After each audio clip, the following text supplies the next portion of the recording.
5 minute के अंदर हिंदुस्तानी बना देते हैं। अगर आप इस मुल्क में किसी कौम को पंजाबी, महाजर, सिंधी, बलोची या पठान ना हो तो आप सीधा हिंदुस्तानी हो जाते हैं। मुझे माफ कर दे छोटे साहब। छोटे साहब का बहुत बड़ा है ईगो। इस बार ईद उल फितर पे फिल्म आ रही है आग लगे बस्ती में, जिसमें आप, फहद मुस्तफ़ा और माहिरा खान हैं। फिल्म में आप विलन एक्ट कर रहे हैं, तो कैसा लगा आपको इन दोनों सुपरस्टार्स के साथ कैमरे के सामने काम करके?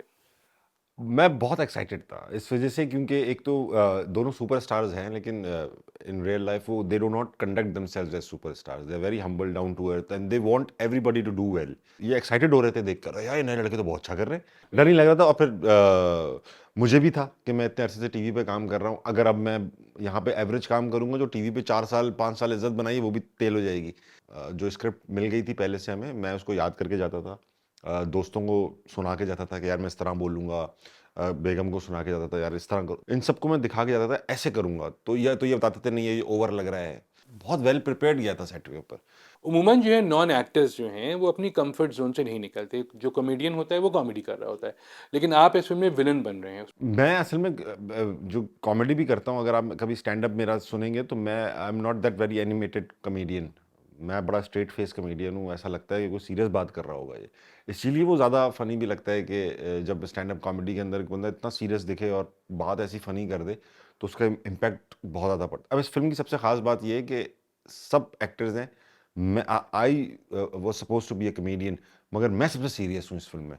तो वही इसकी सबसे फनी बात है कि यार इस बंदे से तो हंसी आनी थी, ये इतना संजीदा है। मेरी संजीदगी के अराउंड सारी लोग फनी है। एक्टिंग में कैसे आ गए? जाहिर बात है, मैं घर पे थोड़ी स्टैंड अप कॉमेडी करते रहता हूँ, जो मैं स्टेज पे जाके स्टैंड अप कॉमेडी कर रहा हूँ इट्स एन एक्ट। तो हम नॉन एक्टर्स नहीं हैं, हम वी आर दी एक्टर्स। हमारा जॉनरा अलग है मगर एक्टर है। होस्टिंग भी कोई, मैं थोड़ी घर में सवाल जवाब करता रहता हूँ सबसे, वहां जाके कैरेक्टर ओढ़ता हूँ कि बताइए क्या है ये। घर पे तो मैं एक सवाल नहीं पूछ पाता किसी से, तो वो भी एक्टिंग है, तो ये भी एक्टिंग थी। स्टेज डिफरेंट है लेकिन। टीवी पर होस्टिंग और टीवी पर रोस्टिंग, आपको कौन सा स्टाइल सूट करता है? मैं रोस्टिंग से होस्टिंग की तरफ आया हूँ। आपने अगर मेरा यूट्यूब का शो देखा हो, इट वाज नोन फॉर जो मैं जुमले कहता था। अब मेरे लिए थोड़ा मुश्किल हो गया है, इसलिए क्योंकि उस वक्त मैं अननोन आदमी था और जो लोग आते थे वो बड़े नोन होते थे। मैं खुद भी कनाडा से आता था, तो मेरे ऊपर इतना बोझ नहीं होता था कि नाराज़ हो जाएंगे तो क्या होगा। तो मैं भी नाराज़ करने के लिए ही आता था। अब मैं टीवी पे काम करता हूँ, मैं इस फ्रेटर्निटी का हिस्सा हूँ, तो मुझसे ज़रा अच्छा लोग भी मायूस हो चुके हैं। अब मेरे लिए आसान भी है और मुश्किल भी है। अब मैं किसी को रोस्ट करूँगा तो वो शायद लगे भी हाँ भाई इसने अपने साथ वाले को, बराबर कोलीग को रोस्ट किया। इसका एक डबल एज सॉर्ड है, वो भी हो सकता है नाराज़ हो जाए, यार टीवी पे आपने मेरे साथ ये कर दिया। पहले नहीं होते कि नया बच्चा है कर दिया होगा बदतमीज़ है, क्या हम लिफ्ट कराएं। तो अब मैं थोड़ा सा मैं खुद भी वो हो गया हूँ हल्का इस मामले में, ज़्यादा ना कर पाऊँ, लेकिन जहाँ जहाँ मुझे मौका, स्पेशली वो गेस्ट जो ट्रू टू देमसेल्व्स नहीं रहते, अगर कोई थोड़ा सा ना यूं अकड़ के और वो अननेचुरल सा हो जाता है, तब मैं ज़रा, मुझे भी थोड़ा मेरा शो बिगाड़ जा रहा होता है, तो मैं थोड़ा सा हरकत कर बैठता हूँ।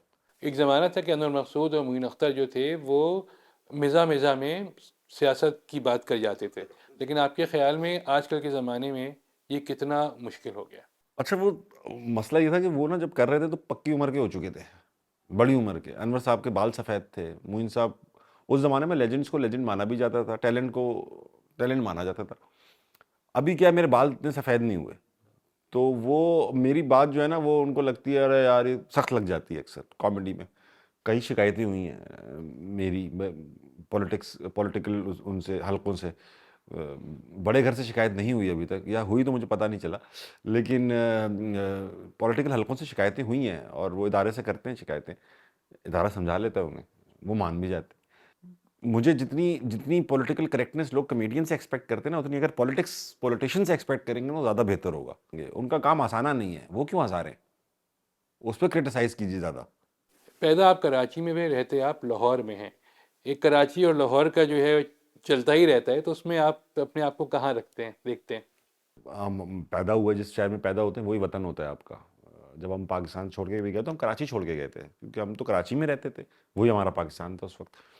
अब हम लाहौर में रहते हैं, अब ये हमारा शहर है, वतन है। और जिस तरह से लाहौर है, कोई काजिब होगा बहुत अव्वल नंबर का जो बोलेगा नहीं नहीं यार कराची अच्छा है। इंफ्रास्ट्रक्चर देखिए, रोडों की सफाई देखिए, सेफ्टी सिक्योरिटी देखिए, दीवारें देखिए, अभी तक लाहौर के घरों की छोटी होती हैं। कराची में तो एक अगर गेटेड कम्युनिटी हो तब छोटी होती हैं, वरना तो कोई छोटी दीवारों का तस्वुर अब है ही नहीं वहाँ पर। सेफ सिटी है, कल्चरली रिच सिटी है। Lahore is far better than Karachi in terms of infrastructure, in terms of safety. अब हम क्योंकि कराची में पैदा हुए, हमारा तो रूट्स वहाँ पर हैं, तो हमारे जाके मज़ा बहुत आता है। दोस्त यार, जगहें, एक सेंस ऑफ ओनरशिप कि मुझे पता है यार ये चीज़ अच्छी कहाँ से मिलती है। मगर जिस तरह का वो शहर हो चुका है अब कराची, कभी कभी ऐसा लगता है ये वो नहीं है जहाँ पे मैं पैदा हुआ। क्योंकि मैंने उसको एक ऐसा शहर देखा है, जब हम लाहौर आते थे तो लाहौर वालों को पता है ये बात, 2004 वार में जब हम कॉम्पिटिशन्स के लिए यहाँ लाहौर आते थे तो हमें लगता था हम शहर से आए हुए हैं। मजाक उड़ाते थे ना कि बत्तियां देखने आए हैं, हाँ, वो लोग जब आते जी थे। जी जी। अब हम उल्टा हो गया। उल्टा हो चुका है वो कि अब ऐसा लगता है कि अब हम बत्तियां देखने लाहौर आए हुए हैं। एक इंटरनेशनल सिटी लगता है ये। जब आप कराची पे बात करते हैं, आपने अभी की भी थी ये कराची जो है उसको प्राइवेटाइज कर दीजिए, उसके बाद उससे पहले भी आपने 2-3 दफ़ा कराची पे बात की, क्या रिस्पॉन्स आता है लोगों का? हाय अल्लाह। अच्छा, कराची वाले तो जानते हैं कि ये बात किसी बैड इंटेंशन से नहीं की गई, ये किसी बात किसी कौम के खिलाफ ही नहीं है। एक तो अजराए मजाक था, उसका एक जो सीरियस सोल्यूशन था वो मुझसे एक जुमला पहले दे चुका था कि इसको एक यूनिफाइड पावर को चलाना चाहिए, ताकि किसी के पास ये एक्सक्यूज ना रहे कि 36 अथॉरिटीज़ हैं, ये इलाका तो मेरे पास है ही नहीं, ये फलां तो मैं देखता ही नहीं। एक यूनिफाइड अथॉरिटी चलाएगी तो अकाउंटेबिलिटी बन जाएगी, ये उसका सोल्यूशन मैंने सीरियसली। और दूसरा जो अजराए मजाक दिया था कि भाई हर चीज़ प्राइवेटाइज हो रही है, इसको भी करते। और ये कहने के बाद मैंने कहा था जब आप प्राइवेटाइज करेंगे तो इस शहर में बसने वाले सिंधी, बलोची, पठान, महाजे, बलोच, मेमन जितने भी हम मिल के खरीद लेंगे। इसमें ये नहीं था कि इसे उर्दू बोलने वाले खरीद लेंगे, ये मेरी नियत ही नहीं है, ना मेरे दिमाग में इस तरह की कोई बात है। सिंध का शहर है और ये प्राइवेटाइज करने का मकसद ये थोड़ी था सिंध से अलग हो जाएगा, वो तो प्राइवेटाइज ये इंटेंशन ही नहीं थी। मगर कराची क्या 20 साल से बेहतर हुआ है, डिटेरिएट हो गया? आप कंसेंसस ले लें, आप पूछ लें लोगों से, तो सब कहेंगे नहीं यार हमको अंधे थोड़ी हैं, हम भी कराची में रहे ना 20 साल भाई, लास्ट पैदाइश से लेकर लास्ट, तो हमें पता है कराची बेहतर नहीं हुआ। अगर आपके पास नहीं हो रहा बेहतर तो किसी और को चांस दीजिए। 17 साल इज एन एम्पल टाइम। और ये सिर्फ एक गवर्नमेंट पे तनकीद है, किसी कौम पे तनकीद थोड़ी है ये। और क्यों ना हो गवर्नमेंट तनकीद, 17 साल से किसी के पास पावर हो। और ये सिर्फ एक गवर्नमेंट पे नहीं, जितने लोग रहे हैं 35 साल से, पिछले 40 साल से जितने रहे, तो अब कोई ना कोई तो इनोवेटिव सोल्यूशन निकालना पड़ेगा इसको बेहतर करने के लिए। अगर ये बेहतर नहीं होगा तो पाकिस्तान बेहतर नहीं होगा। 5 मिनट के अंदर हिंदुस्तानी बना देते हैं। अगर आप इस मुल्क में किसी कौम को पंजाबी, महाजर, सिंधी, बलोची या पठान ना हो तो आप सीधा हिंदुस्तानी हो जाते हैं, सीधा।